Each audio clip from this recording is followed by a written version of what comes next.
Et bonjour, bienvenue sur l'émission Sœur Latignas. Et je suis Laetitia. Aujourd'hui, je reçois un invité spécial. Pour rappel, Sœur Latignas, ce sont des entretiens placés sous le signe de partage d'expériences et de parcours, affranchis des injonctions sociales. Sœur Latignas, c'est aussi une invitation à vivre heureux en étant résolument soi-même.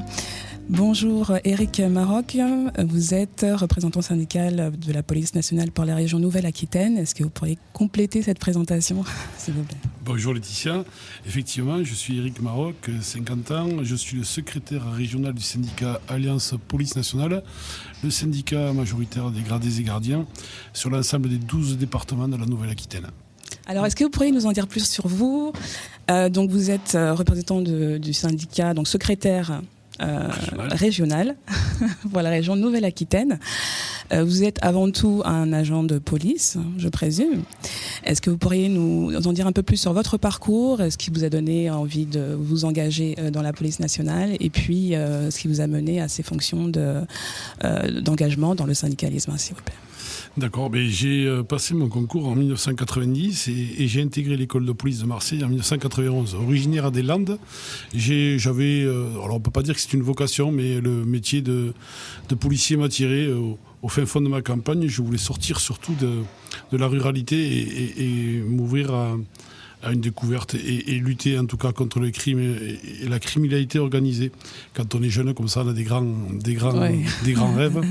Et je suis très vite retombé dans la réalité en intégrant l'école de police à Marseille en 91. Qu'est-ce qui vous a fait retomber en réalité ? Puisque quand on rêve toujours de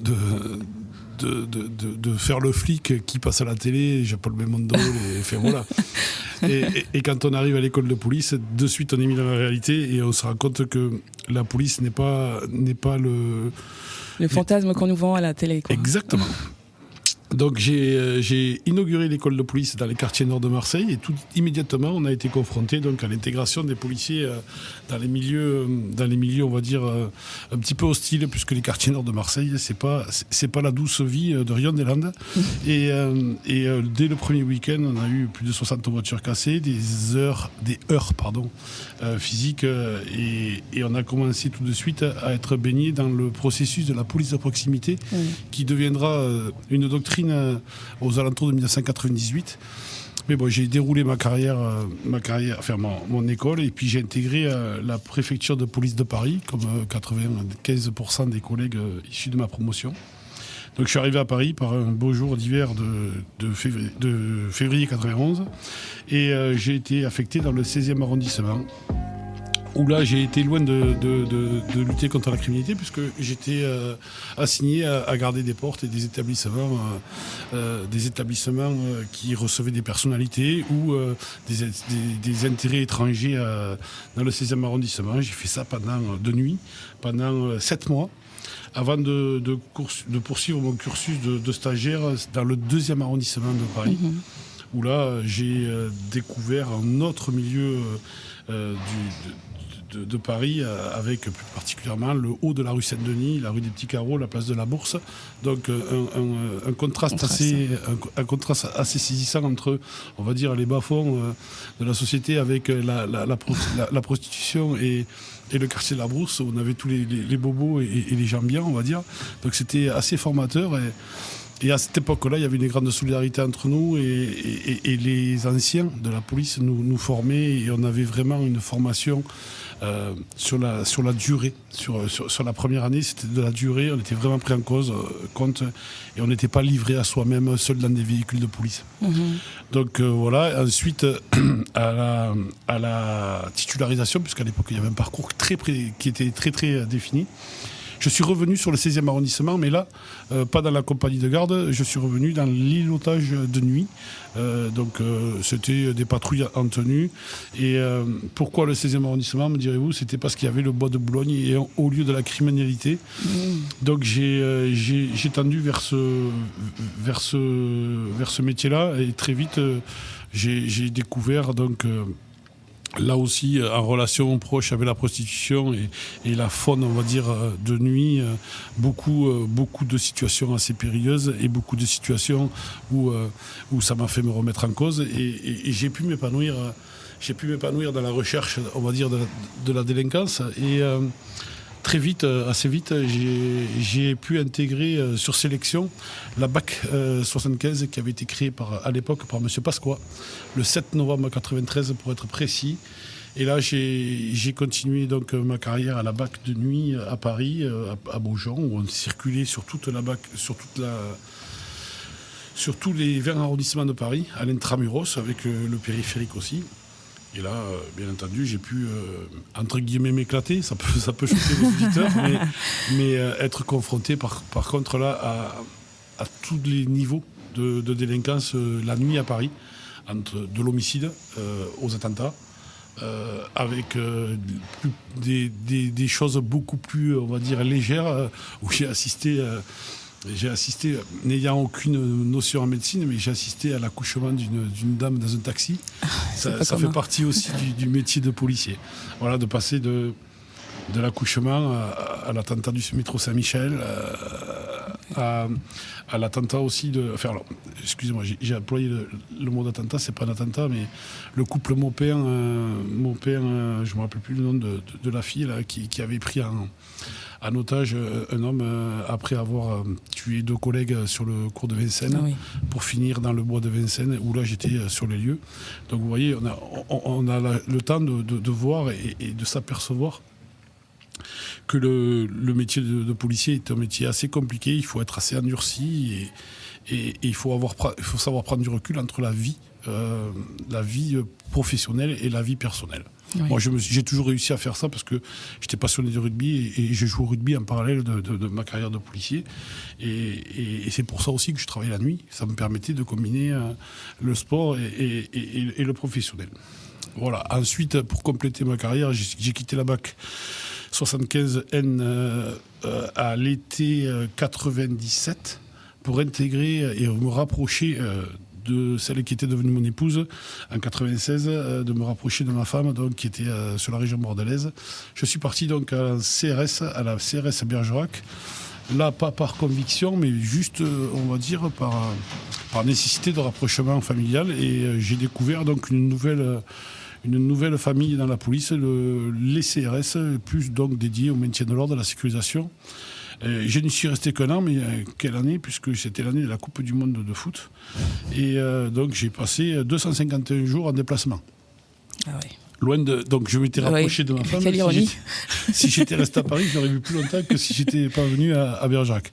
Néanmoins, une disposition sociale qui m'amènera tout à l'heure à vous reparler de mon nouveau travail, une disposition sociale qui s'appelle la loi Roustan, permettait aux jeunes mariés, notamment, de pouvoir avoir une accélération de mutation. Et donc j'ai bénéficié d'une double mutation en 97 et fin 98 pour un rapprochement d'époux qui s'appelle donc la loi Roustan. Et je suis arrivé donc à Bordeaux en septembre 98, où là j'ai découvert Bordeaux, puisque même quand on est landais, Bordeaux on n'y vient pas trop souvent. J'ai découvert Bordeaux, et une ville assez compliquée, on va dire, géographiquement, puisque beaucoup de quartiers, beaucoup de différents lieux, différentes sensibilités. Et donc, très vite, je me suis, pour des raisons purement géographiques, rapproché du commissariat de Pessac. Et j'ai été à Pessac en avril 99, où là, j'ai été affecté à Pessac dans le cadre de la mise en place de la police de proximité. Je vous en avais parlé tout à l'heure en propos liminaire.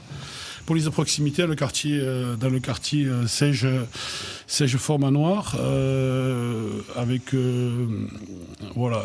du contact avec la population, je sais qu'on en reparlera tout à l'heure, du contact avec les associations, du contact, on va dire, de la police, loin de mes premiers amours, où j'étais rentré, je vous l'ai dit, pour lutter contre le crime organisé. Et là, j'ai découvert une chose complètement différente, du contact au quotidien, de la perception du renseignement, mais énormément de renseignements, puisque quand on vit dans la cité, on fait partie de la cité.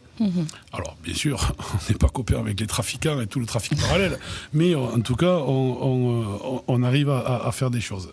Et très vite, par rapport à mon investissement à Pessac, je me suis rendu compte que je pourrais donner un nouvel élan à ma carrière en partant sur de l'investigation, puisque derrière les constatations que je faisais, les quelques interpellations que je faisais, les quelques plaintes que je recevais au poste de police, je me suis rendu compte qu'il y avait un métier derrière, on va dire, le saute dessus. On pouvait construire... Qu'est-ce que vous appelez le saute dessus ? Les interpellations. D'accord. Voilà, être sur la voie publique, constater un crime ou un délit et sauter dessus l'individu. Un flagrant délit, oui. Voilà, c'est le flagrant délit. Et donc, je me suis orienté vers l'investigation et donc j'ai franchi tous les paliers, de la prise de plainte au petit dossier parquet, le groupe d'appui judiciaire, le groupe de traitement du flagrant délit en temps réel, pour intégrer ensuite le GIR à la création, en collaboration avec les douanes, la police judiciaire, les gendarmes. Le GIR qui est, pour rappel ? Le groupe d'intervention régionale. Okay. Et c'était ça en 2003. Et ensuite, à la fin du GIR, sous sa première formule, qui était... le GIR était un conglomérat de compétences sous l'égide d'un commissaire de police. Et en fait, on fonctionnait un petit peu comme fonctionnent les gendarmes, sur une thématique bien précise. Donc moi, j'ai participé à Bordeaux sur le phénomène des cartes bleues, sur le secteur Victoire et Tourny. J'ai participé à des cambriolages, des raids de cambriolage sur Libourne, un énorme trafic de stupes sur Bordeaux. Des missions ponctuelles de 6-7 mois où on était homme ressources et on arrivait à ouvrir donc nos champs. Et à l'issue de cette mission du GIR, donc, qui a duré 5 ans, j'ai intégré la brigade de surveillance, la brigade de sûreté urbaine de Pessac. Je suis revenu donc sur mon territoire, où je me suis plus particulièrement donc, spécialisé dans le stup, qui a toujours été une passion pour moi. Et en 2010, pour des raisons de lassitude intellectuelle, de changement de fonctionnement de la police, de réformes qui ne me correspondaient plus, de perte d'autonomie dans la procédure judiciaire en tant qu'officier de police judiciaire, puisque j'ai franchi les grades et les échelons. Je ne me retrouvais plus dans mon métier et un copain à moi, puisque le syndicat c'est aussi des histoires de copains, a fait appel à moi pour venir faire une pige de 5 jours au syndicat. C'était en mars 2010. En juin 2010, j'ai été élu secrétaire départemental du syndicat Alliance.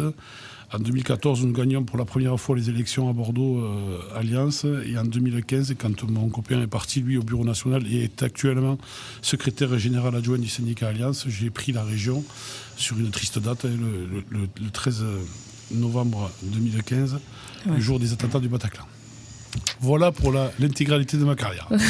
Merci. Une carrière très très dense et variée. J'ai par les différents aspects de la police, en passant de la brigade anti-criminalité, que ce soit également au CRS.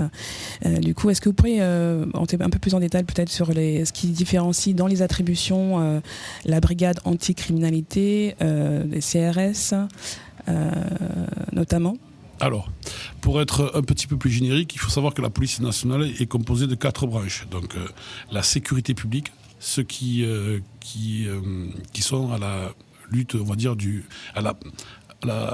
qui assurent la tranquillité des biens et des personnes au quotidien. C'est les équipages de police secours, c'est les îlotiers, c'est également les compagnies d'intervention départementale, c'est la BAC, c'est les canéens, c'est le renseignement territorial. Tout ça, c'est la sécurité publique. C'est le premier bar, c'est le cœur de métier de la police. Mmh. Et à côté de ça, on a la police aux aires et frontières, la PAF, qui, eux, assurent donc le transfrontalier, terrestre, aérien et également sur les bateaux. On en a à Bordeaux, ici dans la région, on en a à Bordeaux, on en a un peu partout, à Pau, à Hendaye, à Biarritz, à Mérignac, bien sûr. On a aussi dans la PAF la sécurité des trains. On a aussi donc les CRS, donc la Compagnie républicaine de sécurité, qui sont là pour les réserves de maintien de l'ordre, donc lutter, être employé là, sur des missions de maintien de l'ordre sur les manifestations, encadrement de manifestations, encadrement de grands événements. Mais également dans les CRS, il y a quelques spécialités, notamment la surveillance des plages, les maîtres nageurs. Et une mission qui n'est pas très connue du grand public, c'est aussi la mission de sécurisation. Sachant que le CRS a une résidence administrative, mais qu'il est projetable partout en France sur décision de la direction centrale des CRS.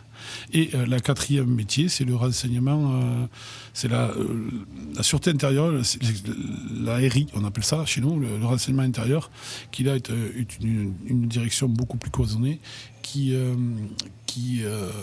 s'occupe donc des renseignements, qui s'occupe des infractions, notamment d'espionnage industriel, d'espionnage politique, qui aussi un œil attentif sur les groupes factieux politiques, extrême gauche, extrême droite, beaucoup plus feutrés, beaucoup plus imperméables, et vous comprenez que je n'en parlerai pas trop parce qu'ils ont besoin d'une couverture et de beaucoup de discrétion. Entendu, merci beaucoup. Alors nous allons faire une petite pause et revenir dans un instant. Ton histoire, que je te lise la mienne. Je peux savoir qui tu pries, mais plus pourquoi. Est-ce pour ma paix ou pour la tienne? Et si tu veux, on peut même aller plus loin. Savourer nos petits caprices. C'est peut-être les mêmes, je vois un sourire au coin. Tu vois, t'as l'air moins triste. Oh, tu l'as déjà dit. Mais si tu veux mon avis, aujourd'hui on dit beaucoup plus qu'on ne vit. Et tu le sais. Toi et moi, on peut faire ensemble. Toi et moi, c'est fou ce qu'on se ressemble. Toi et moi, on peut faire ensemble. Toi et moi, c'est fou ce qu'on se ressemble. J'ignore bien des choses sur toi, ça me tuera pas d'apprendre. Tu sais que c'est pas vrai tout ce qu'on dit de moi. Par-moi tu vas comprendre. Et si tu veux confie-moi tes convictions, je partagerai mes peines. Nous sommes de retour avec monsieur Éric Maroc, secrétaire général de la région Nouvelle-Aquitaine pour la police nationale et le syndicat Alliance PN. Nous abordons le sujet du confinement, un peu incontournable pour un corps de métier tel que la police, qui est en première ligne au même titre que les personnels soignants. Donc je voudrais savoir comment vous l'avez vécu de l'intérieur, comment vos collègues également l'ont vécu, étant en première ligne et confrontés à la population. Alors, à l'instar de la population en général, nous l'avons subi plus que ça nous a été imposé. Donc forcément, on a fait rempart. Je n'oserais pas la comparaison en première ligne quand même avec les personnels soignants qui, eux, ont vraiment amené leur pierre à l'édifice. Nous, on s'est retrouvés dans la peau, une fois de plus, du vilain gendarme, du vilain policier, puisque dans le cadre de cette pandémie, il fallait donc surveiller les allées et venues des personnes. Il fallait assurer la sécurité, toutefois, puisque nombre de magasins étaient fermés, nombre d'établissements étaient fermés, et le confinement n'a pas touché, bien entendu, les criminels d'habitude, hein, puisque on a noté une explosion des cambriolages, puisque certains Bordelais sont allés se confiner à l'extérieur de Bordeaux, et on peut le comprendre. Certaines entreprises en mal d'employés et ne faisant pas partie des entreprises de première nécessité ont abandonné tout simplement leur entrepôt ou leur magasin. Hein. Et donc on a assuré cette sécurité-là, mais Le plus embêtant pour nous, c'est quand on arrive au travail et qu'on nous dit vous allez aller contrôler les Bordelais et les Bordelaises. Il y a une pandémie mondiale qui est à ce moment-là, je parle du 17 mars, à ce moment-là fluctuante et le virus court partout. Et vous allez aller arrêter les gens, donc les priver d'un petit peu de liberté alors qu'ils circulent, alors qu'ils ont une attestation. Et s'ils n'ont pas leur attestation, vous allez leur taper sur les doigts en leur disant on va vous donner une amende, donc d'un premier temps 85 €, puis 135 €. Je dis ça n'a pas aidé à la compréhension et au climat anxiogène. Ça, c'est pour, on va dire, la vision périphérique. Quand en plus on vous dit vous allez faire ça et vous n'avez pas de masque, parce qu'aujourd'hui on le sait, il n'y en avait pas, mais à nous, au départ, on faisait croire que les masques ne servaient à rien. Carrément. Oui. Ça, c'était au niveau de la hiérarchie ou au niveau national, les informations qui venaient du gouvernement distribuées auprès des agents de police, c'est-à-dire les masques ne sont pas efficaces. Alors, on ne disait pas que les masques n'étaient pas efficaces, on disait pire. On disait que les masques ne servaient à rien dès lors qu'on n'avait pas une exposition à moins d'1 mètre pendant 20 minutes, on ne risquait pas de contamination par les gouttelettes. Wow. Oui, alors je ne m'appelle pas le professeur Raoult, moi je suis Éric Maroc. Je vous relate les informations qu'on nous a données. Donc un sentiment de colère, d'injustice est monté dans nos rangs. Les masques sont arrivés au compte-gouttes quand même, on va dire, mi-avril. Mais pour ne citer qu'un exemple, à Bordeaux, dans les 15 premiers jours de la pandémie, on a eu un cluster dans l'hôtel de police de Bordeaux et en moins de 14 jours, on a eu 40 collègues qui ont été contaminés par le Covid. Donc il a fallu réagir, il a fallu accompagner ses collègues, il a fallu prendre des contacts avec l'OMS. Donc on a bien travaillé avec l'administration en général. Je parle de la préfecture, je parle de la direction départementale de la sécurité publique, je parle également de l'agence régionale de la santé, l'ARS. Voilà, on a mis en place ensuite un système dégradé pour les cycles de travail des policiers, c'est-à-dire qu'en gros 50% de la brigade était en repos quand les 50 autres % travaillaient sur des cycles de 7 jours.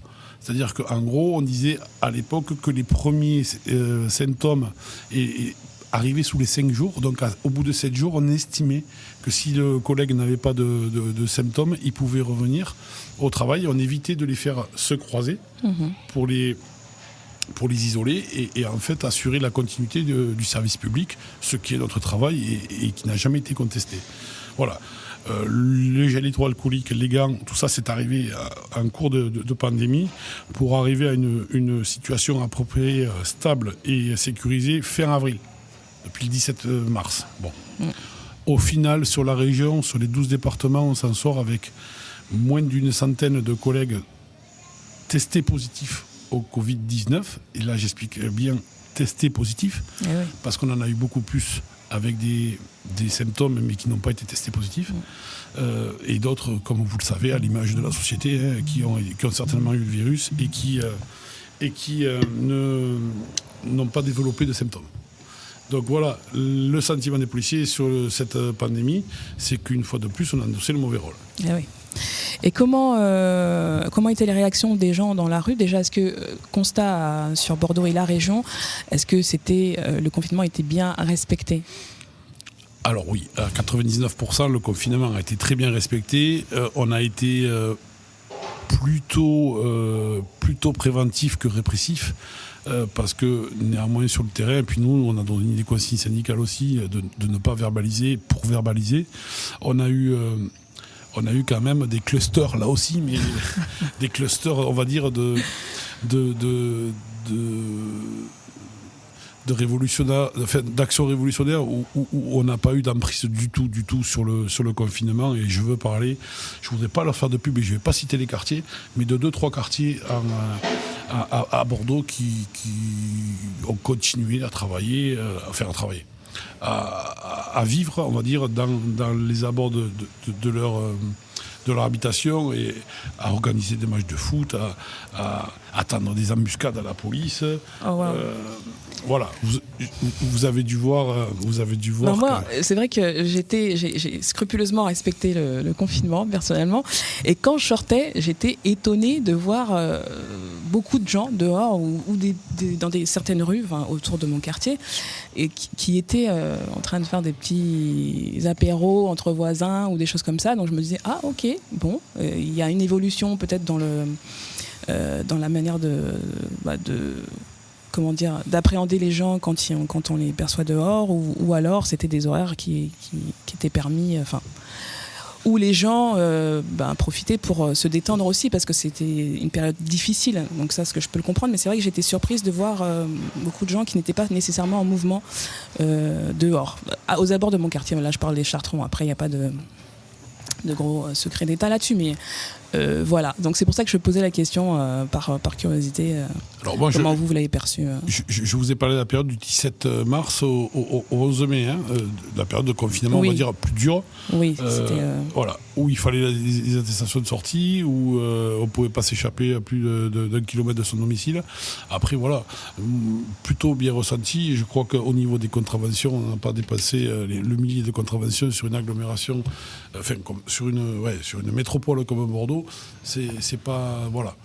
C'est vraiment, ça a été plutôt bien fait, je vous dis, à l'exception de ces 2-3 quartiers qui ont fait la une de l'actualité et qui ont profité de ce moment-là pour faire parler d'eux et tendre quelques embuscades à nos collègues de terrain. Et voilà, ça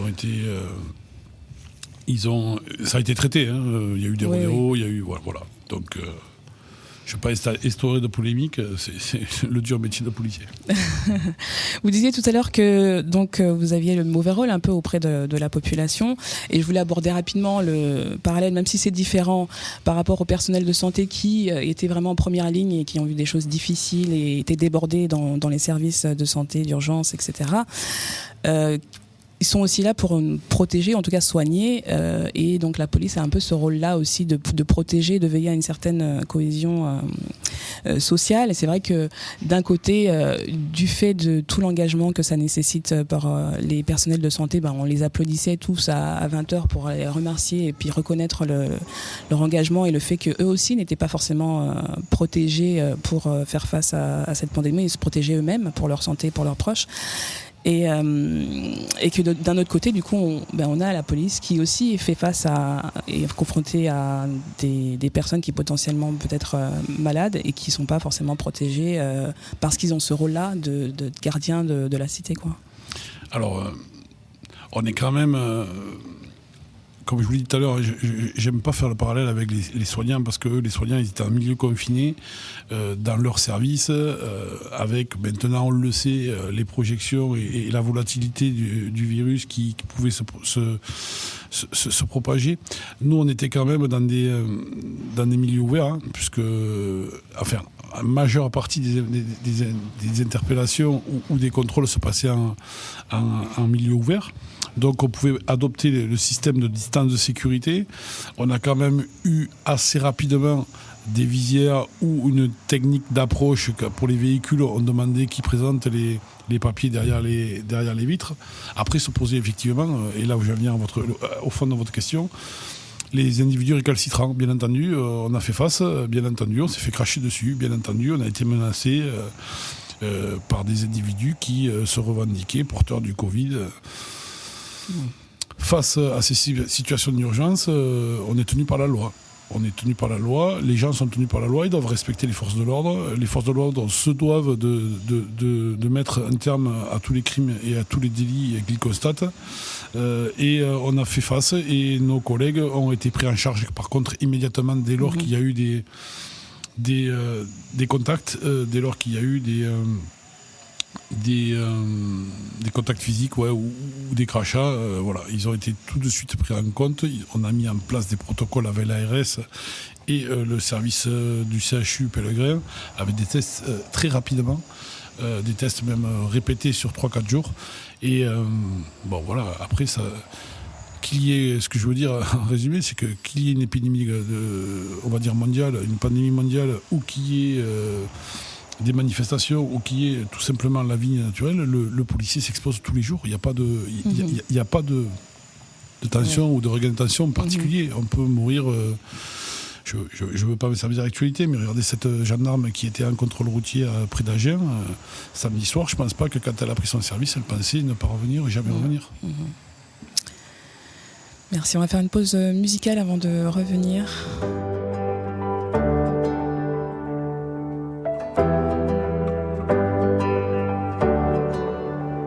Il a fallu en arriver là pour nous rassembler, prendre conscience de l'importance de l'humanité. Ce combat, c'est le monde entier qui doit le mener, car y a pas de couleur ni de religion pour être confiné.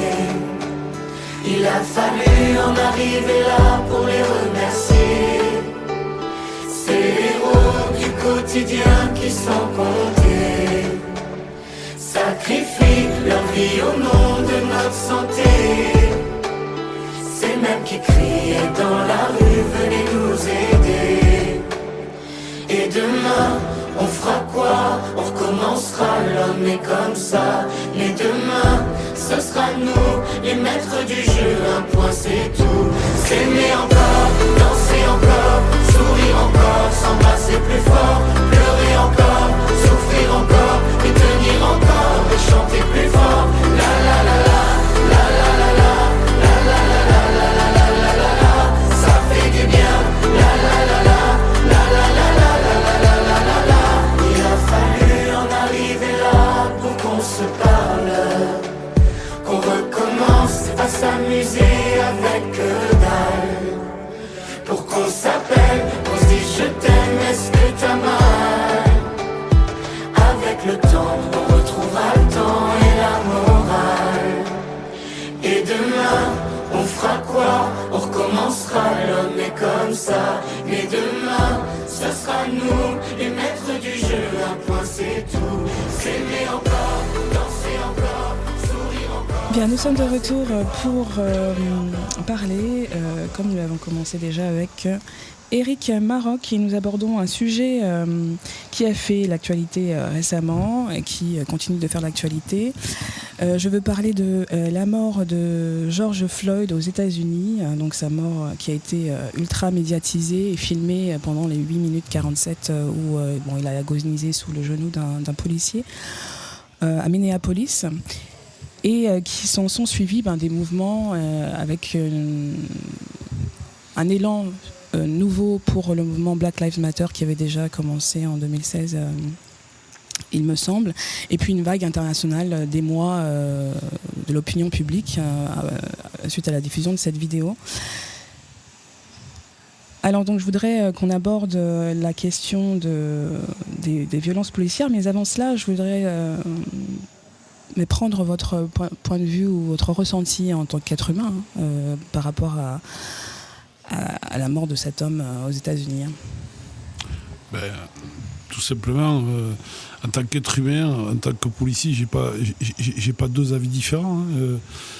Personne ne doit mourir lors d'un contrôle de police, dans quelque état que ce soit, dès lors qu'il n'y a pas d'armes, dès lors que même s'il y a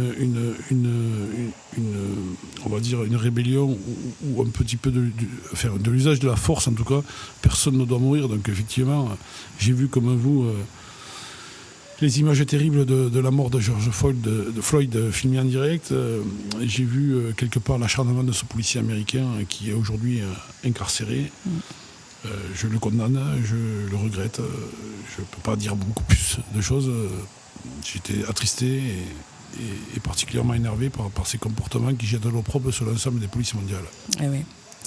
Et donc, suite à cela, il y a quand même eu un débat aussi en France sur le sujet des violences policières, notamment avec le cas de la mort d'Adama Traoré, dont la sœur milite depuis le 19 juillet 2016 pour faire reconnaître le fait que son frère serait mort sous le poids de 3 policiers.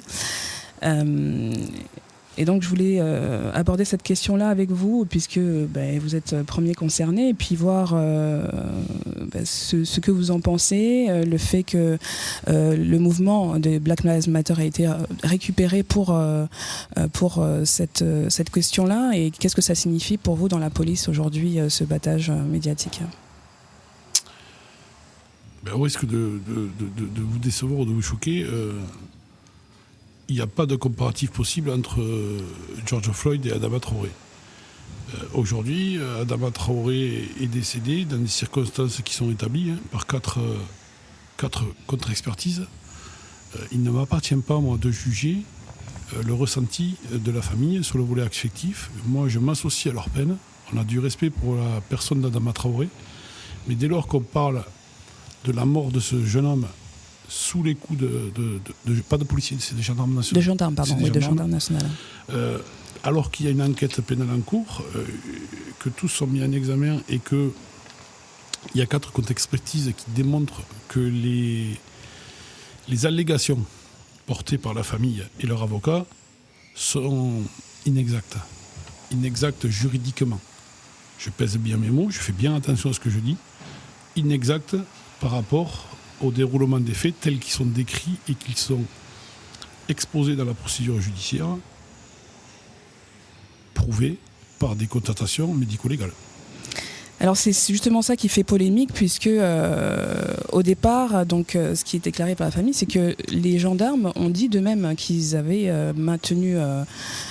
qu'ils avaient neutralisé Adama Traoré en se mettant sur lui, donc, et que ça représente donc 250 kilos d'hommes adultes sur sa poitrine, il y a eu des témoignages au niveau des pompiers qui sont intervenus pour le retirer, qu'il était menotté, donc normalement ils sont supposés retirer les menottes pour qu'il puisse être pris en charge par le service de secours et que ça n'aurait pas été fait. Donc ça, c'est des choses qui sont venues aussi de corps différents de la famille elle-même au départ, qui contredisent un peu les choses. Et il y a aussi une expertise qui vient contrebalancer en disant que ce jeune homme n'avait pas de mot de maladie cardiaque au départ et que donc on peut pas attribuer sa mort en fait à une maladie. Il avait 24 ans, il était sportif, etc. Donc on connaît les arguments qui ont été mis en avant pour pouvoir, pour la famille, c'est leur manière aussi d'aller demander justice que de prouver avec des personnes qui ne sont pas qui sont impartiales, de dire les choses et d'aborder la question aussi du changement de version, peut-être dû à des pressions, comme on pourrait l'imaginer, politiques ou dans la hiérarchie au niveau de la police. De la gendarmerie. Dans la gendarmerie, j'ai du mal. Non, vous êtes de la police et Exactement. C'était bien la gendarmerie de Bonbon-sur-Oise où Adama Traoré est décédé. Je ne peux pas parler du fond de l'enquête parce que je n'ai pas accès à toutes les procédures et je n'ai pas accès à toutes les expertises ou contre-expertises. Par contre, j'aimerais décontextualiser la situation. N'importe quel individu qui fait l'objet d'une fiche de recherche, dès lors que les gendarmes viennent le chercher, il y a 2 façons de se comporter. La première, on coopère, il n'y a pas de souci. On est privé de sa liberté, donc on est entravé par des menottes, parce que ça, c'est l'article 803 du Code de procédure pénale qui dit qu'afin de s'assurer de la sécurité des biens et des personnes, et pour ne pas risquer quoi que ce soit, on a le devoir ou le droit, il y a une interprétation qui est possible, d'entraver les gens par le port de menottes. Et la deuxième solution, celle qu'a choisie M. Traoré, c'est de se rebeller et de refuser le contrôle. Donc, dès lors, il n'y a pas de règles écrites. On n'est pas formaté. Tous les agents de police et de gendarmerie ne sont pas formatés pour réagir à une situation qui se passe dans l'instant. Vous l'avez dit, sportif, 24 ans, plutôt de bonne constitution. A-t-il tenté de porter des coups? A-t-il tenté de s'enfuir en sautant par une fenêtre? Je ne sais pas. Moi, je ne sais pas. Maintenant, il faut que qu'il soit mis à disposition de la justice. C'est pour ça qu'il avait un mandat de recherche, c'est pour ça qu'il fallait qu'il justifie des actes qu'il a commis, en tout cas qu'il réponde des actes pour lesquels il était mis en cause. Et donc, il a refusé. Moi, après, ce qui s'est passé lors de l'interpellation, vous me dites qu'ils étaient à 3 sur son torse, c'est possible. C'est possible, ça m'est arrivé moi dans ma carrière à un moment de quand on va au corps à corps que l'individu se rebelle, qu'il est porteur d'un couteau, mais qu'on arrive à 2, 3 pour arriver à l'interpellation. Et forcément, quand on va au contact physique, on s'engage dans les deux côtés à avoir des séquelles ou des coups en tout cas, puisque quand on va au contact physique de deux personnes, l'une qui veut arrêter l'autre et l'autre qui ne veut pas se faire arrêter par la première, c'est toujours compliqué. Ça dure très peu de temps. Il n'y a pas de règles, donc c'est très compliqué pour moi de vous expliquer le fondement même de je comprends la famille Traoré, je la comprends. On lui donne des éléments qui sont contradictoires avec ce que donne la version officielle des gendarmes. Un jour dans ce pays, il faudra peut-être qu'on comprenne que les policiers et les gendarmes sont assermentés, font des études, passent des concours, sont formés tout au long de leur carrière pour réagir à des situations dans lesquelles ils exposent leur vie. Quand M. Adama Traoré refuse le contrôle et essaye de partir, il s'expose à un danger. Donc, et aujourd'hui, la parole des policiers et des gendarmes, et là je vais dans le deuxième volet de votre question, est systématiquement remise en cause. Et ça, c'est un peu pénible. C'est un peu pénible, parce qu'on est quand même officier de police judiciaire, agent de police judiciaire, on travaille sous la direction des directeurs départementaux, on est contrôlé par l'IGPN, on est contrôlé par l'IGGN, et donc on est la fonction publique la plus sanctionnée en France. Et dans mon rôle de syndicaliste, je peux vous dire qu'on est largement mis à contribution dans les cadres des enquêtes disciplinaires. La plus sanctionnée, c'est une information intéressante que vous pourrez vérifier. Oui, je ne m'en doute pas un instant, que le citoyen lambda n'a pas forcément, donc c'est bien d'en parler. Après, si on va un peu plus largement sur la problématique des violences policières ou la raison pour laquelle une personne peut fuir un contrôle de police. Et là, on se déplace un peu peut-être sur la concentration de la région parisienne. Mais il y a on sait qu'il y a des discriminations en France. C'est un fait. On ne dit pas que tout le monde pratique ces discriminations, mais il y a un problème de discrimination en France. En témoigne le rapport du défenseur des droits, Jacques Toubon, qui met en lumière le fait qu'il y a un problème de discrimination raciale systémique en France, et donc qui démontre que quand on est originaire de l'Afrique subsaharienne ou du Maghreb, on a 20 fois plus de chances d'être contrôlé ou d'avoir des contrôles au faciès. Et d'ailleurs, la France a été condamnée pour ça par la Cour de Paris en 2015, il me semble. Donc, partie de ce principe-là, si en connaissance de cette problématique, un jeune, comme c'est le cas d'Adama Traoré, fuit la police, dans son cas, on peut discuter ou pas sur le fait que la personne a un casier ou a des choses à se reprocher, mais la probabilité que cette personne-là soit interpellée plus qu'une autre, elle peut être manifeste. Maintenant, si on se pose la question de rentrer parce que quand on parle de systémique, c'est les différentes institutions en France, et donc dont la police ne peut difficilement se soustraire, parce que c'est le reflet de la société. Et dans les débats qu'on a entendus suite à ce mouvement, eh bien, il y avait la notion de se dire, oui, quand on n'a rien à se reprocher, on ne fuit pas devant la police, sauf qu'on n'a pas tous les mêmes chances en face de la police pour des jeunes de quartier. Qu'est-ce que ça vous inspire comme commentaire ? Je vais répondre plus largement à votre question, mais juste pour revenir sur l'exemple que vous prenez pour Adama Traoré, je veux juste repréciser à nouveau que lui, il n'a pas été contrôlé pour sa couleur de peau ou pour sa provenance, on va dire, africaine, ou parce qu'il était noir, pour parler un peu plus crûment. Lui, il n'a pas été contrôlé non plus. Les gendarmes sont allés l'interpeller parce qu'il avait un mandat de recherche. Mandat de recherche pour des cambriolages, pour du trafic de stupes. Enfin, voilà, c'était lui, un criminel qui était identifié et pour lesquels mes collègues gendarmes sont allés l'interpeller. Ils ne l'ont pas contrôlé. Ils l'ont interpellé parce qu'il fallait le mettre à disposition de la justice. Voilà. Ça, c'est pour le premier plan de votre question. Concernant le contrôle au faciès, les accusations de racisme, les accusations de contrôle, on va dire, plus fréquents sur les personnes maghrébines ou africaines, là aussi, c'est très compliqué pour moi. Vous dire qu'il n'y a pas de racistes dans la police, ce serait un mensonge. À l'image de la société, il y a des policiers racistes dans notre institution. Vous l'avez vu au travers d'affaires qui ont là aussi pas aidé notre institution et le corps des gardiens et gardiens de la paix à grandir aux yeux de l'opinion publique, puisque des affaires largement médiatisées que nous ne pouvons que condamner. Moi, je suis un républicain dans l'âme, et quand je suis rentré dans une police républicaine, aujourd'hui, moi j'ai des collègues qui sont black, blanc, beurre, d'origine asiatique, d'origine indienne.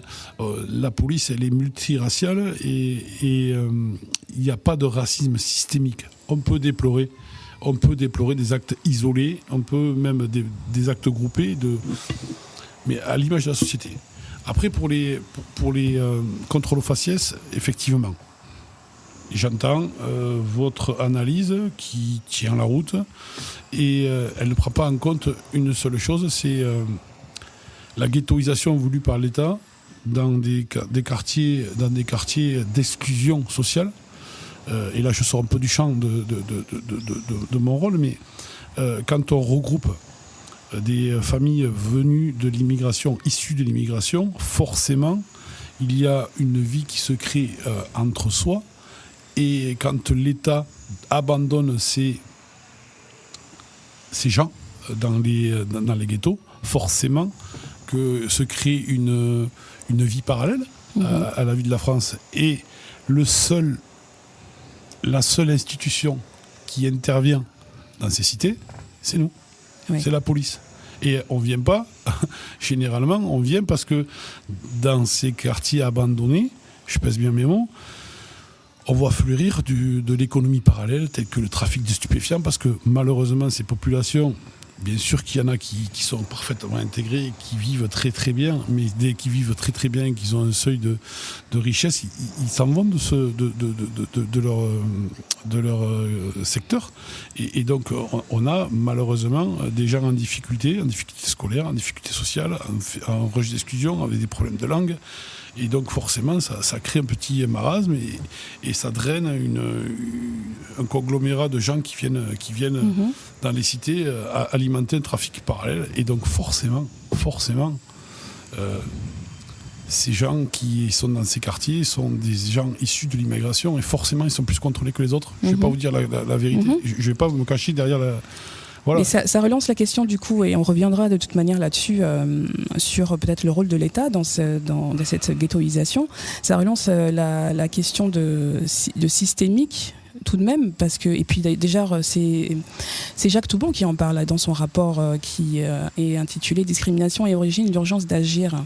Et donc c'est un fait avéré. Mais au-delà de ça, quand on parle de débordement ou de bavures pluralistes, comme on les appelle vulgairement, si elles existent et que, y compris dans la police, il y a dans la police, la gendarmerie, tous les corps habillés, je vais les appeler, des gens qui sont des individus qui sont racistes, et bien quand il y a des débordements, du coup, forcément, ça fait beaucoup plus de mal à ces communautés-là, y compris dans la police. Donc c'est cette interrogation-là en fait, que je pose, c'est de se dire que oui, la police est le reflet de la société et il y a de tout dans la police et des individus de groupes ethniques différents, d'origines différentes, mais il y a aussi même si on l'appelle minorité, puisqu'il n'y a pas nécessairement de chiffres ou de pourcentage qui clarifient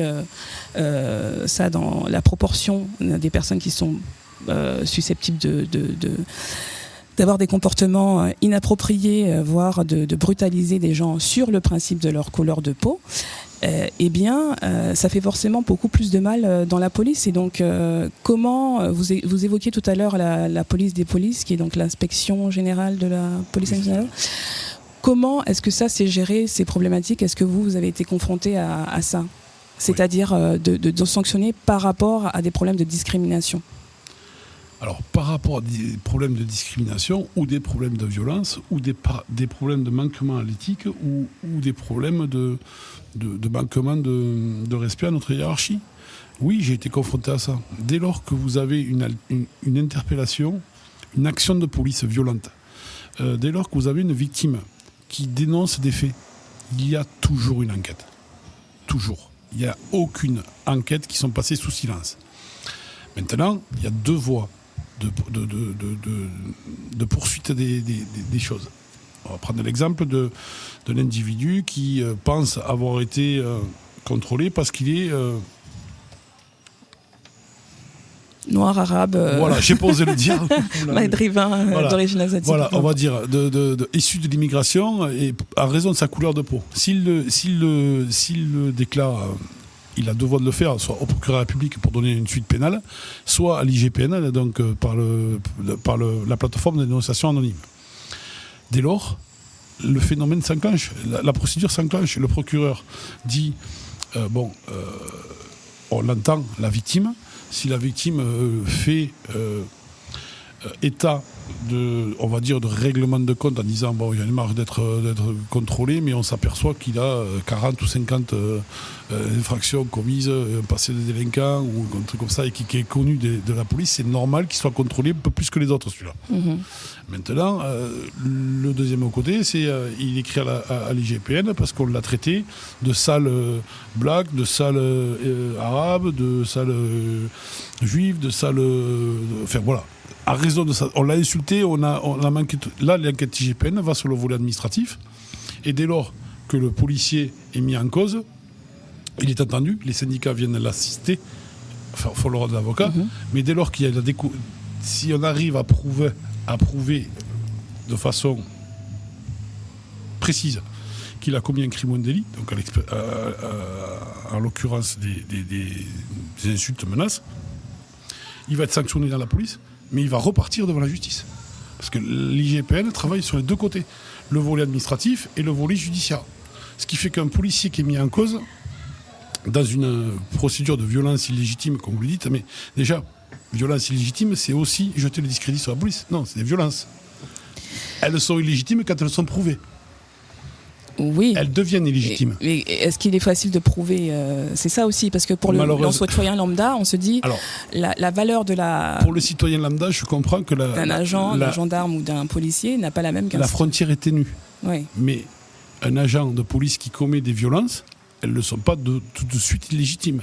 Parce que d'abord, c'est l'usage de la force. Bien sûr. On va dire dans le cadre administratif et légal qui va causer des blessures ou en tout cas va aller au-delà, outrepasser ses droits.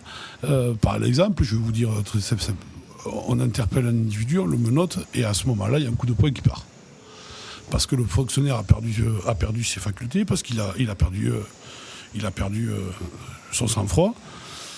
Généralement, les premiers à signaler les faits, c'est ses collègues. Je vais vous choquer, c'est ses collègues. Parce que dès lors qu'on a un collègue qui commence à commettre des violences comme ceci, on est dans des phénomènes de débordement et il y a certainement un mal-être parce qu'on ne pète pas les plombs, entre guillemets, de cette façon dans la police quand on est formé. Et voilà, donc ensuite, après, j'ai perdu le fil. Ensuite, oui, voilà, si quelqu'un dépose plainte, l'enquête va être faite. Vous me disiez, je vous ai repris sur les violences, ces violences commises par des policiers, et elles deviennent illégitimes dès lors qu'on prouve que c'était vraiment disproportionné. Donc il ne faut pas dire toujours bavure policière ou violence policière. Oui. Mais il y a beaucoup de collègues qui sont condamnés. Qui sont condamnés et dont les... Alors effectivement, il y a c'est pas beaucoup médiatisé. Enfin, si. Ben non. Vous me direz peut-être forcément. On n'a pas envie de jeter le discrédit sur forcément. la police, mais ça peut aussi. Puisqu'ils sont jugés à l'intérieur de la police. Oui. Donc forcément. C'est un point intéressant aussi parce que les violences qui sont faites par des individus qui travaillent dans la police ou dans la gendarmerie ou n'importe quel autre corps habillé, c'est pas nouveau. On sait que c'est pas nouveau. Je sais qu'étant petite, moi je suis née dans les années 80, au début des années 80, le mouvement Enfin, il y avait déjà des faits divers de gens qui sont morts à la police et qui, effectivement, sous les coups de la police. Donc, modérez vos propos. Ah, c'est ce qui était ressorti et je n'ai pas le souvenir d'avoir eu l'information, mais comme vous le dites, c'est au sein de la police, donc on ne le sait pas forcément, mais quand ça commence à être médiatisé et le mouvement, la marche « Touche pas à mon poste » en était un des reflets, il me semble, avec ce badge d'une main jaune que beaucoup de gens ont porté. C'en était le reflet aussi. Donc c'est pas nouveau, mais les condamnations ne sont pas médiatisées. Donc du coup, dans l'inconscient collectif, on se dit, mais en fait, c'est pas trop considéré, c'est pas forcément puni. Voilà. Et ça, alors que je vous assure, il faut vous rapprocher de l'IGPN, je vous donnerai les coordonnées si vous voulez. Je vous assure que les condamnations sont là. Condamnations administratives, effectivement, elles ne sont pas rendues publiques puisqu'elles sont jugées par l'administration elle-même. En tout cas, pour vous donner le truc, c'est le préfet de région ou la délégation du préfet de région avec l'ensemble des directeurs de la police, la parité syndicale qui reçoivent les collègues. Et je peux vous dire que ça part de l'avertissement à la révocation, et qu'on est souvent plus haut vers la révocation que de l'avertissement. Les mœurs sont changées. Je ne vous dis pas que ça n'a pas existé. Bien sûr que ça a existé il y a des années, mais beaucoup d'années. Avant, c'est depuis 1968 et la lettre du préfet qui est rendue maintenant publique et qui est très célèbre chez nous. On ne frappe pas un homme à terre avec un bâton.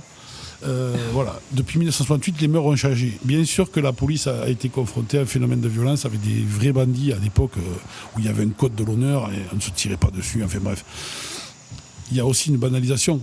Je vais vous poser une question à mon tour. Savez-vous combien de policiers qui sont blessés par an en intervention? Honnêtement, non. Voilà, c'est plus de 6000 fonctionnaires de police qui sont blessés par an. Dans le cadre de leur cadre des interventions. Je ne vous parle pas de blessures, de tort de la cheville. Non, c'est des fonctionnaires qui sont blessés ou mutilés ou qui ont des identités permanentes. C'est plus de 6000. Vous connaissez, vous avez vu au journal Le Trésor les attendus d'un procès jugeant de quelqu'un qui avait agressé un policier? Non plus, je l'accorde. Voilà. Donc là, voilà, c'est le jeu des questions-réponses et je me retourne contre vous. Mais oui, il y a ce problème. Il y a un problème médiatique où le policier est systématiquement stigmatisé. Justement, donc par rapport aux médias et leur responsabilité, si on va vers pour aller dans un mieux vivre ensemble et une perception qui soit plus apaisée par rapport à ces problématiques-là, qu'est-ce que vous pensez C'est très compliqué. Ouais. C'est très compliqué parce que, comment vous expliquer, quand après les attentats à Charlie, on est applaudi, on vient nous amener des fleurs au commissariat, on est devenus les héros de la France, et les policiers, gendarmes compris, on s'est mis en face des terroristes. On les a mis hors d'état de nuire, on a interpellé les réseaux, on a identifié les réseaux. Des gens sont tombés, des journalistes, mais également des policiers. Je pense à Ahmed Merabé, je pense à Franck Bressolaro, qui est mort aussi à Charlie Hebdo. Des gens qui ont versé leur sang pour assurer et ont payé de leur vie. Là, on était les héros. 4 mois après, la loi El Khomri, on devient les remparts du gouvernement, parce qu'on est toujours dans les situations difficiles. On arrive face aux manifestants sur la loi de retraite, et là, on devient de nouveau les cibles, on est conspués. Derrière, ça se tasse un peu, la loi est retirée, et on fait face à une nouvelle révolution sociale avec les gilets jaunes. Ouais. Ici, à Bordeaux, 55 samedis. J'étais sur 55 samedis. On a été sursollicités, surabondés. On a eu des mains arrachées à Bordeaux. On a eu l'affaire du pompier avec le LBD. On a eu un regain de violence. Alors, violence dirigée vers l'État, mais exprimée dans la rue par, je voudrais faire le distinguo, par une ire populaire portée avec des gilets jaunes, qui a été infiltrée par des mouvements factieux habillés en noir, qui s'appellent les Black Blocs, et qui sont, eux, venus mettre la zizanie sociale et donner une nouvelle violence envers les policiers. Et c'est très compliqué. comment vous voulez qu'on rapproche la police de la population dans ces cas-là? Même quand on va dire les gens qui portent leur désaccord sur une politique sociale, qui sont pères de famille, mères de famille, se retrouvent dans Bordeaux, au milieu des gaz lacrymogènes, des grilles, des trucs, ils sont blessés alors qu'ils n'avaient rien à faire et qu'ils voulaient juste profiter du droit de manifester en France, ce qui doit être là, et que nous, policiers, on doit être là pour ça, pour garantir que tout le monde puisse porter les choses, que derrière ce phénomène des gilets jaunes, on enchaîne avec le Covid et on revient à la première partie de l'émission, où on devient encore les vilains petits canards qui vont, vous n'avez pas votre attestation, vous allez prendre 135 €, vous êtes à plus d'1 kilomètre, vous allez prendre 135 €. Alors heureusement que dans cette phase-là, nos policiers ont fait plus de prévention et ont, on va dire, quelque peu détourné les instructions de matraquage, tout simplement. Alors, le matraquage, entendons-nous bien, pas de matraquage physique. Oui, les instructions de sanctions. De sanctions pour faire la peur du gendarme et la peur d'aider à respecter ce confinement. Aujourd'hui, on est sorti du confinement. Qu'est-ce qui se passe? On sort du confinement, vous l'avez dit, on voit la poussée du mouvement Black Lives Matter pour faire suite à un événement atroce aux États-Unis. Et là, de nouveau, les policiers, on est des salauds, on est des fachos, on tape sur tout le monde. Non, on n'en est pas là. Mais aujourd'hui, les policiers, qu'est-ce qu'ils font? Ils mettent le coquillet, ils attendent que ça se passe. Ouais. Aujourd'hui, on est stigmatisé, je vous dis. Vous ouvrez le journal, il y a toujours, dès que qu'un policier fait une connerie en France, ça se retrouve sur les réseaux sociaux, ça se retrouve sur les trucs. Il y a des choses plus graves. Je vais vous donner un exemple qui s'est passé la semaine dernière à Bordeaux.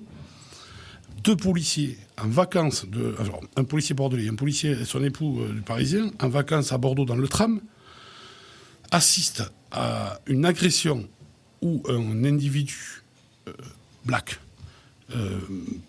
menace sa compagne black avec un couteau, enfin c'est pas un couteau vraiment, c'est un outil multifonction, mais avec la lame de couteau. Les policiers, ils sont chargés en tout lieu, en tout temps d'aider et de participer. Ils sont intervenus. Le policier est intervenu, donc il a annoncé sa qualité de policier, sa femme est restée au fond du bus, il a annoncé sa qualité de policier, il s'est retrouvé sous le feu de l'assaillant qui l'a menacé avec son couteau. Le policier a intimé l'ordre au chauffeur de bus de s'arrêter, le chauffeur de bus s'est arrêté. Et qu'est-ce qui s'est passé? Tous les gens ont sorti leur téléphone portable et ont filmé la scène. La femme du policier est venue, ils ont réussi à enlever à faire sortir l'individu porteur de ce couteau sur la voie publique.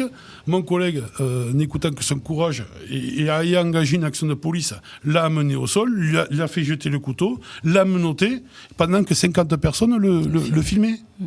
Non mais, vous imaginez où c'est qu'on en est arrivé aujourd'hui? Les gens, ils font la course à la truc, alors que normalement, tout être bien constitué aurait aidé le policier qui a annoncé ça, une fois qu'il est interpellé. Je ne vais pas demander à tout le monde de venir se mêler des interpellations. Mais plutôt que de filmer, messieurs, mesdames, réfléchissez un petit peu et demain, ça sera vous. Ouais, et vous savez ce qui se passe aujourd'hui dans la police? Les policiers ne prennent plus aucun risque. Parce que le ministre de l'Intérieur, suite au mouvement Black Lives Matter, a dit que les policiers qui seraient soupçonnés d'actes racistes seraient sanctionnés immédiatement, suspendus de leur fonction, donc de perte de traitement.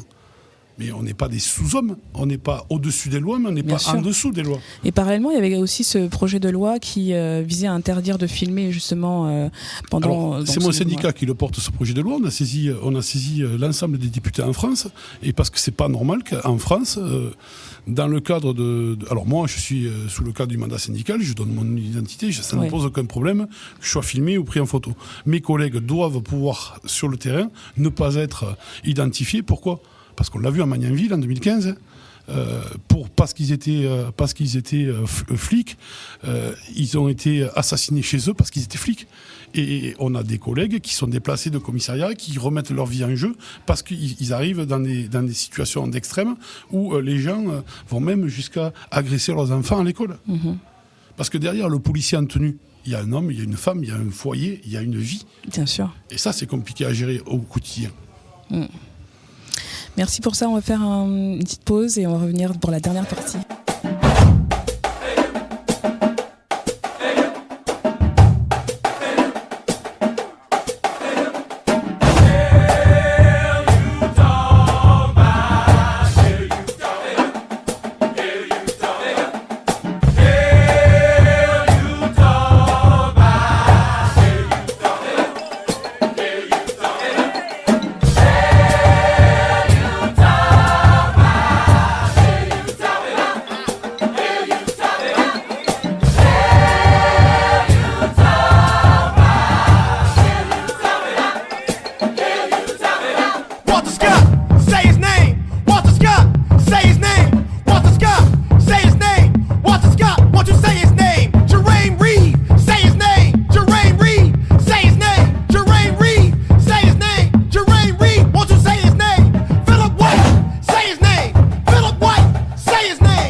De retour pour la dernière partie et le mot de la fin, toujours avec Éric Maroc.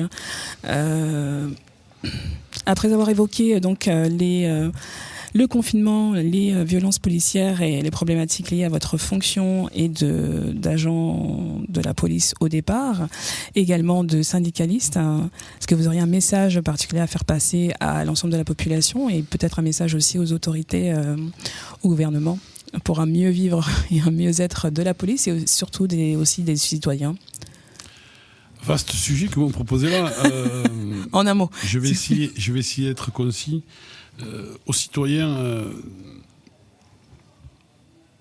même si je considère qu'il y a deux catégories de citoyens. Il y a les citoyens, on va dire les gens qui vivent normalement en France. C'est la majorité. Ceux-là n'ont rien à craindre de la police et j'espère qu'ils vont nous soutenir et continuer à respecter, on va dire, le fondement même de notre Constitution, qui est la liberté d'aller et venir, la liberté de manifester dans le cadre précis et dans le respect des lois. Un policier n'est pas un surhomme, un policier n'est pas, comme je vous l'ai dit tout à l'heure, au-dessus des lois, en dessous des lois. On est là pour faire respecter la loi, l'état de droit, notre République, pour qui, je pense qu'il fait bon vivre en France et qu'on doit vivre ensemble, tous ensemble. En France, pardon, tous ensemble. On a besoin des policiers. Donc à cela, je leur dis, travaillons ensemble, continuons à échanger, continuons au détour d'un contrôle, au détour d'une patrouille, à échanger, à se demander des renseignements, à voir ce qu'on peut améliorer tous ensemble. Ça, c'est possible. Pour ceux qui décident de franchir le Rubicon et qui choisissent une autre philosophie de vie, ceux-là, je les invite à faire attention parce que jamais les policiers ne reculeront. Jamais les policiers ne laisseront des mouvements factieux, politisés, venir infiltrer les manifestations et commettre des dégradations et nuire à la République, puisque en définitive, c'est pas les policiers qui s'en prennent, c'est les premières victimes de ces gens-là sont les mecs, les hommes et les femmes qui s'engagent et qui portent un message politique de revendication. Et ceux-là, ils sont détruits. On ne parle plus du fond de leurs problèmes, on ne parle plus que des dégradations. Donc à ceux-là, attention, on continuera à les traquer, à les pourchasser, à les interpeller, à les mettre hors d'état de nuire, tout comme ceux qui se livrent à des trafics de drogue, à des des vols, voilà, qui ont choisi un parcours criminel et qui malheureusement seront toujours nos ennemis, entre guillemets. Parce que moi, je n'ai pas d'ennemis en particulier, mais ce sont les ennemis de la police, ça sera toujours là pour eux. Après, je voudrais profiter de votre antenne moi, pour passer un message aux plus jeunes. Parce que c'est les plus jeunes, je pense qu'il faut rassurer. La police, on n'est pas des empêcheurs de tourner en rond, on n'est pas des flics de merde, on n'est pas des bâtards, on n'est pas des rachos, des fachos. Voilà. La police, elle est là aussi pour leur garantir à leurs parents qu'ils puissent vivre tranquillement en France. Parce que demain, s'il n'y a pas la police, est-ce qu'il y aura des milices dans les cités? Est-ce qu'il y aura des milices dans les rues? Est-ce qu'il faut mettre l'armée? Je pense pas. Je pense que la police est quand même une police républicaine. Alors bien entendu avec ses dérives, comme on en a parlé tout à l'heure, bien entendu avec des actes racistes, bien entendu avec des bavures policières, parce qu'il en existe, parce que tant que la police sera faite par des hommes, les hommes ne sont pas infaillibles. Éric Maroc, merci beaucoup d'avoir accepté cette invitation et d'avoir joué le jeu de cette interview avec une grande sincérité et d'avoir abordé des sujets quelque peu sensibles et donner la voix de la police qu'on n'entend pas forcément ces derniers temps. Excellente journée, à très bientôt sur Sor Latinias. Merci beaucoup.